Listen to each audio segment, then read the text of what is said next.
আলাইকুম, welcome everyone two Shimul Memorial north south school and college. প্রিয় শিক্ষার্থীবৃন্দ, আশা করি অনেক অনেক ভালো আছো। কথা অনুযায়ী আবারও চলে এসেছি তোমাদের কাছে নতুন একটি ক্লাস নিয়ে। গতদিন আমরা কি করেছিলাম বলো তো? গতদিন আমরা পড়েছিলাম ইউনিট 23 এর উপরে। আজকেও আমরা ইউনিট 23 পড়বো, বাট অন্য কোনো লেসন। সো আমি মুমিনা আফরোজা আছি তোমাদের সাথে, এবং আজকে আমরা পড়বো ইউনিট 23 এর লেসন 4 to 6। নিশ্চয়ই তোমাদের হাতে টেক্সট বুকটি আছে, এবং যথারীতি আমি একটা জিনিস বলে থাকি যে আমরা অবশ্যই ক্লাস শুরুর পূর্বে আমাদের কাছে খাতা, শীট, বই সবকিছুই যেন, সব উপকরণই যেন পাশে থাকে। উপকরণ পাশে নিশ্চয়ই আছে, তাহলে তোমরা খুলে ফেলো 47 নম্বর পৃষ্ঠা, যেখানে তোমরা এই ইউনিট 23 এর 4 to 6 লেসনটি দেখতে পাবে। আমরা কিছু নতুন নতুন শব্দের অর্থ শিখবো আজকে। সেই নতুন নতুন শব্দের অর্থ কি চলো আমরা স্ক্রিনে দেখেছি, এবং আমরা আমাদের আজকের ক্লাসটা শুরু করি। প্রথম আইডেন্টিটি আমাদের let's read the Bengali meaning. চলো বাংলা অর্থ করি। আমরা কিছু নতুন শব্দ শিখবো, যদিও এর আগেও আমরা এই শব্দগুলো শিখেছি, তারপরেও আরেকবার একটু পড়ে নেব। ট্যাপ। ট্যাপ মানে কি? ট্যাপ মানে হচ্ছে পানির কল। ট্যাপ মানে কি? ট্যাপ মানে হচ্ছে পানির কল। কেটলি। কেটলি মানে কি? কেটলি মানে কেটলি। কেটলি মানে কি? কেটলি মানে কেটলি। এইটা তো আগেও পড়েছি আমরা যে কেটলি হচ্ছে এমন একটা পাত্র যেখানে তরল জাতীয় কিছু, সেটা দুধ হতে পারে, সেটা চা হতে পারে, সেটা গরম পানি হতে পারে, অর্থাৎ এই সমস্ত কিছু আমরা যে পাত্রে দিয়ে গরম করি বা তৈরি করি বা সে পাত্রে রাখি, সো এটাকে কিন্তু আমরা কেটলি বলে থাকি। সান। সান মানে কি? সান মানে সূর্য। সান মানে কি? সান মানে সূর্য। এয়ার মানে কি? এয়ার মানে বাতাস। এয়ার মানে কি? এয়ার মানে বাতাস। ড্রপ। ড্রপ মানে কি? ড্রপ মানে বিন্দু। তোমাদের হাতে নিশ্চয়ই বইটি রয়েছে, বইটির পাশে একটি ছবিটি দেখো। ছবিটিতে দেওয়া আছে একটি ট্যাপ। ট্যাপের মুখ দিয়ে বা নল দিয়ে এক ফোঁটা বা এক বিন্দু পানি তোমরা কিন্তু দেখতে পাচ্ছ।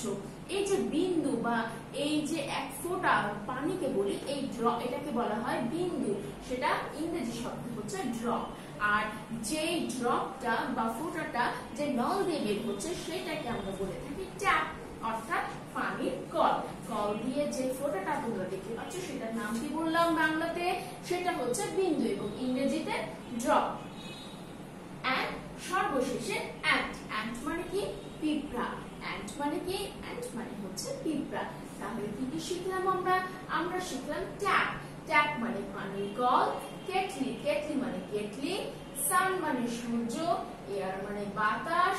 ড্রপ মানে বিন্দু। আর এটা হচ্ছে অ্যান্ট। অ্যান্ট মানে পিঁপড়া। তাহলে আমরা 1 নম্বরটি করে ফেললাম। এবার বাকি কাজগুলো তো আমাকে বোর্ডে করে নিতে হবে। চলো আমরা এবার বোর্ডে চলে যাই।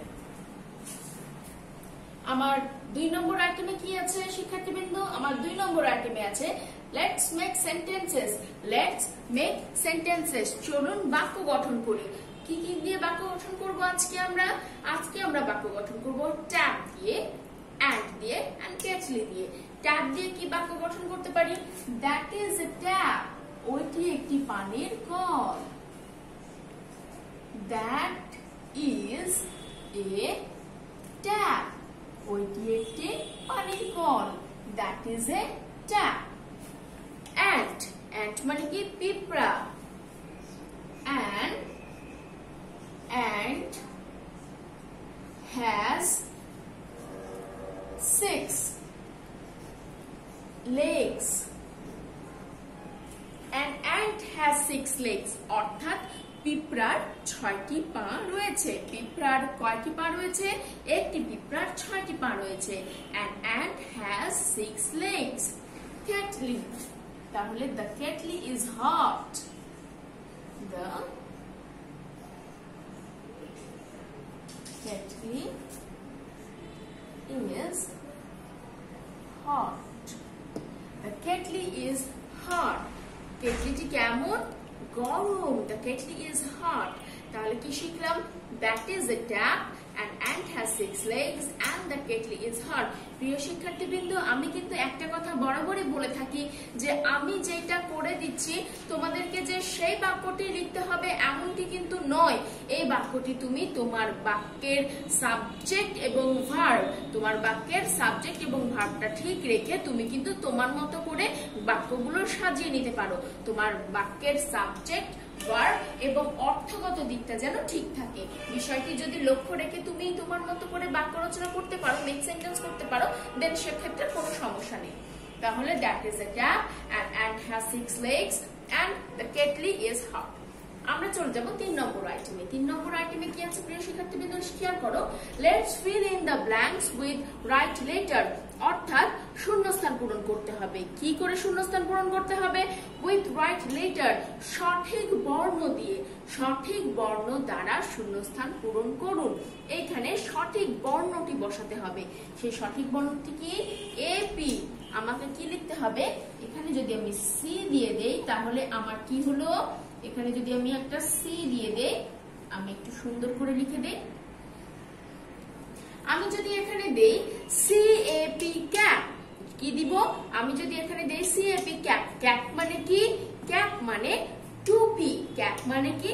ক্যাপ মানে টুপি। কিন্তু আমি যদি এখানে সি এর পরিবর্তে টি দিয়ে দেই তাহলে কি হয়ে যাবে?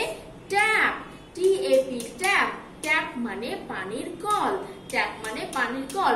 সুতরাং তোমরা যদি এখানে ট্যাপ লিখো তাহলেও হবে, তোমরা যদি এখানে ক্যাপ লিখো, সি দাও তাহলেও হবে।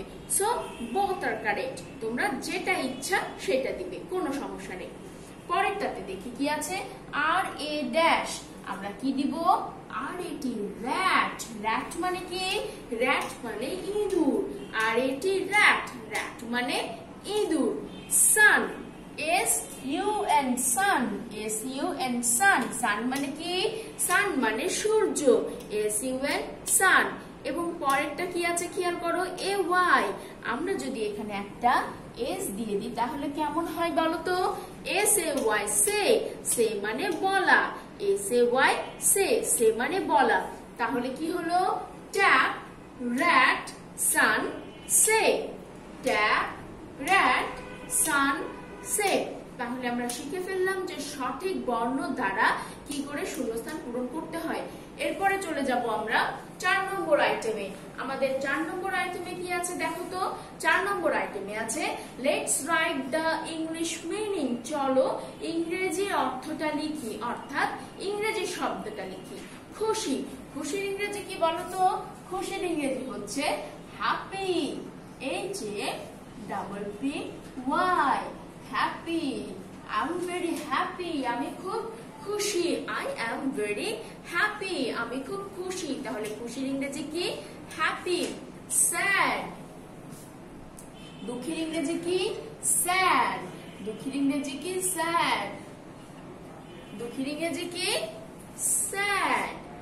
ওকে, তাহলে খুশির ইংরেজি হ্যাপি, দুঃখের ইংরেজি স্যাড। লাজুক, লাজুকের ইংরেজি কি বলতো? লাজুকের ইংরেজি শাই, S-H-Y, শাই। লাজুকের ইংরেজি কি? শাই। লাজুকের ইংরেজি কি হলো তাহলে? শাই, S-H-Y, শাই। গর্ব করা, গর্ব করা, proud, P-R-O-U-D, proud. I am proud of you, আমি তোমার উপরে বেশ গর্ব করি। বলে না আব্বু আম্মু যে তুমি যখন ভালো রেজাল্ট করো তখন বলে না I am proud of you, তোমার উপরে আমার অনেক গর্ব। সো আমরা কি শিখলাম? ফিলিংস এর কি কি কি শব্দ শিখলাম? আমরা ফিলিংস এর 4টি শব্দ শিখলাম। খুশি, দুঃখী, লাজুক, গর্ব করা। খুশির ইংরেজি হ্যাপি, দুঃখের ইংরেজি স্যাড, লাজুকের ইংরেজি শাই, গর্ব করার ইংরেজি প্রাউড। তাহলে হ্যাপি, স্যাড, শাই, প্রাউড। এরপরে চলে যাব আমরা 5 নম্বর আইটেমে। আমাদের 5 নম্বর আইটেমটা কি আছে একটু ভালো করে বুঝি শিক্ষার্থীবৃন্দ, কারণ এটা আমাদের নতুন item. fill in the blanks with these or those। প্রথমে আমাকে বুঝতে হবে these এর অর্থ কি এবং those এর অর্থ কি। these মানে হচ্ছে এইগুলি, these মানে কি? এইগুলি। আর those মানে ওইগুলি। আমি একটা শব্দ বলছি সেটা হচ্ছে এইগুলি, ওইগুলি। এই আর ওই, এই অথবা ওই, এটা হচ্ছে দিস, এটা হচ্ছে দোজ, এবং তারপরে লাগাচ্ছি আমি এই গুলি শব্দটা। কেন লাগাচ্ছি বলতো? কারণ যখন দিস এবং দোজ বলা হয় তখন বাংলাতে বলবো এইগুলি অথবা ওইগুলি, মানে অনেকগুলো জিনিস, একটি আইটেম কিন্তু নয়, একটি কিন্তু নয়, তাহলে কি অনেকগুলো। যেমন আমরা প্রথম এক্সাম্পলটা দেখি যে কি বুঝাচ্ছে, ড্যাশ আর ক্যাটস। তোমরা নিশ্চয়ই তোমাদের কাছে শীটটি পেয়ে গেছো এবং খেয়াল করো তোমাদের শীটে কিন্তু ছবি কোনোটা কাছে দেয়া আছে, কোনোটা দূরে দেয়া আছে, কোনোটা কাছে এবং কোনোটা দূরে দেয়া আছে, ঠিক আছে? কেন কাছে এবং কেন দূরে দেয়া আছে? এটার কারণ হচ্ছে দিস মানে হচ্ছে এই, যে জিনিসগুলো আমাদের হাতের কাছে থাকে বা হাতের নাগালে থাকে সেইগুলোকে বলি এই। আমরা দেখো সেটাও আরেকবার দেখে নেই। এই যে এইখানে কতগুলো ক্যাট আছে, 1 2 3, তিনটা ক্যাট আছে, এখানে তিনটা দিয়েছি বাট তিনটার অধিকও থাকতে পারে। সুতরাং এখানে দেখো এই ক্যাটের ছবিগুলো কাছে দেয়া আছে। পরেরটা আছে ড্যাশ আর লায়ন্স, লায়নের ছবি দেয়া আছে দূরে। তারপরেরটা দেখো পেন্সিল, পেন্সিলের ছবি দেয়া আছে দূরে। ক্যাপ, ক্যাপের ছবি দেওয়া আছে কাছে। এটির কারণ কি? এটির কারণ হচ্ছে যে জিনিসগুলো আমাদের কাছে রয়েছে সেইগুলোকে বলি আমরা এইগুলি, এবং ইংরেজিতে বলি দিস, এবং যেগুলো আমাদের কাছ থেকে একটু দূরে রয়েছে সেইগুলোকে বলি আমরা ওইগুলি, এবং ইংরেজিতে দোজ। বলি না যে যদি বলি ওই খাতাটি নিয়ে এসো, তার মানে তুমি বুঝতে পারছো যে আমি নির্দেশনা দিচ্ছি অনেক দূরে কি ওই খাতাটি আছে। সো দূরের জিনিস যখন আমরা বোঝাবো, দূরে যখন ছবিটা দেখবো, আমাদের এই শূন্যস্থানটা দেখতে পাচ্ছ, যখন দূরের জিনিস বুঝাবে, অর্থাৎ প্রথম ছবির চেয়ে যখন দ্বিতীয় ছবিটা দূরে থাকবে তখন আমরা ব্যবহার করব দোজ, এবং যেটা কাছে থাকবে সেটা ব্যবহার করব দিস। তাহলে দিস মানে হচ্ছে কাছের জিনিসগুলো এইগুলি, এবং দোজ মানে হচ্ছে দূরের জিনিসগুলো ওইগুলি। তাহলে যদি আমরা এবার শূন্যস্থানটা করতে যাই, খেয়াল করো, সেটা হচ্ছে আমরা এখানে দেখতে পাচ্ছি কি, আমরা এখানে দেখতে পাচ্ছি ক্যাটগুলো কাছে রয়েছে, তাহলে আমরা এখানে দিস বসাবো না দোজ বসাবো? এখানে আমরা দিস বসাবো। দিস আর ক্যাটস, এইগুলি বিড়াল, দিস আর ক্যাটস।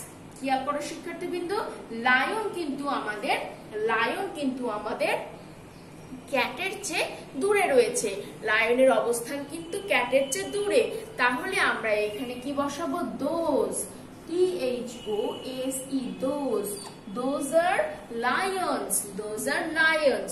পেন্সিল, পেন্সিলগুলি ক্যাটের চেয়ে কাছে আছে না দূরে আছে? না, লায়নের সাথেই আছে।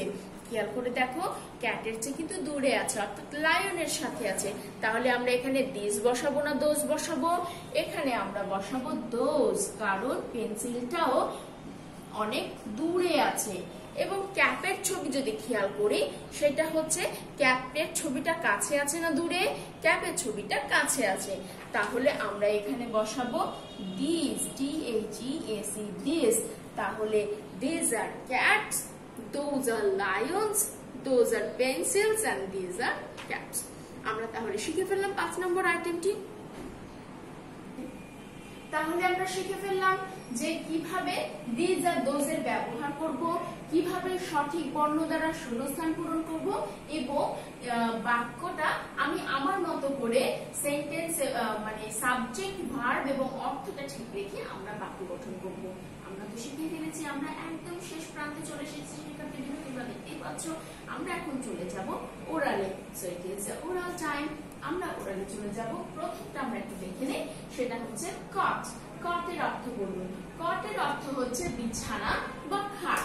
আমরা কটের অর্থ বিছানা বা খাট বলতে পারি, আমরা কটের অর্থ ছোটখাটো বলতে পারি। ছোটখাটো বলা যায় কারণ এটা তো বেবিদের শোবার বিছানা হতে পারে, আবার হতে পারে বড়দের শোবার বিছানা। কিন্তু গত ক্লাসে আমরা কি দেখেছিলাম বলতো? গত ক্লাসে দেখেছিলাম চেয়ারের পাশে একটা ছোট্ট খাট রয়েছে, এই জন্য কট বলতে আমরা কিন্তু ছোট খাট করেছিলাম। তোমরাও যদি কট বানান ছোট খাট লিখো কোনো সমস্যা নেই, কিন্তু খাট লিখলেও কোনো সমস্যা নেই। সো আমরা সবগুলোর অর্থই পড়ে নিলাম। সো কট মানে কি? বিছানা, খাট, ছোটখাট। অ্যাপেলস, অ্যাপেলস দ্বারা সেন্টেন্স তৈরি করুন। খেয়াল করো, অ্যাপেলস, অ্যাপেলস মানে কি? অ্যাপেলস মানে হচ্ছে আপেল গুলি, অ্যাপেলস মানে আপেল গুলি। সো দিস আর অ্যাপেলস, এইগুলি আপেল। ছাতার ইংরেজি ওয়ার্ড বলুন। ছাতার ইংরেজি ওয়ার্ড কি বলতো? ছাতার ইংরেজি ওয়ার্ড হচ্ছে আমব্রেলা। এখন বৃষ্টির সময় ছাতাটা আমাদের খুবই প্রয়োজনীয়। সো ছাতার ইংরেজি কি? আমব্রেলা। ক্লোজ এর অপোজিট ওয়ার্ড, ক্লোজ মানে কি? ক্লোজ মানে বন্ধ করা। আর অপোজিট ওয়ার্ড কি হবে? অবশ্যই খোলা। যে জিনিস বন্ধ করা যায় সে জিনিস খোলাও যায়। সো ক্লোজ মানে বন্ধ করা, ওপেন মানে খোলা। ক্লোজ মানে কি? বন্ধ করা, ওপেন মানে খোলা। এইটি আমার থলে, এইটি আমার থলে। তো থলের ইংরেজি কি? থলের ইংরেজি হচ্ছে ব্যাগ।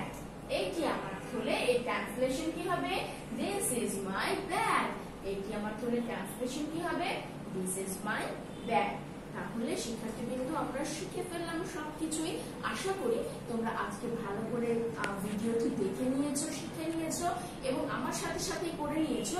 বাসাতে অবশ্যই কি করবে? আরেকবার এই ক্লাসের শেষে কি করবে? আরেকবার একটু পড়ে নিবে। যে ওয়ার্ডগুলো তোমার জানা নেই সেগুলো মুখস্থ করে নিবে এবং কালকের ফিডব্যাকটা চমৎকার ভাবে দিবে এবং আম্মুকে বলবে যে দেখো আমি কি চমৎকার করে দিয়েছি এবং আমার একটিও ভুল হয়নি।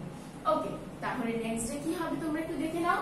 নেক্সট ডে আমাদের feedback, board book unit 23 lesson 4 to 6, alphabet, word meaning, feelings and use of this those. অবশ্যই দিস দোজ এর ব্যবহারটা বারবার করবে, বারবার দেখবে এবং বেশি এক্সাম্পল করে শিখে ফেলবে। দিস মানে কি বললাম? এইগুলি, দোজ মানে ওইগুলি। তাহলে আগামী দিন আবারও তোমাদের সাথে দেখা হবে নতুন ইউনিট নিয়ে, ইউনিট 24।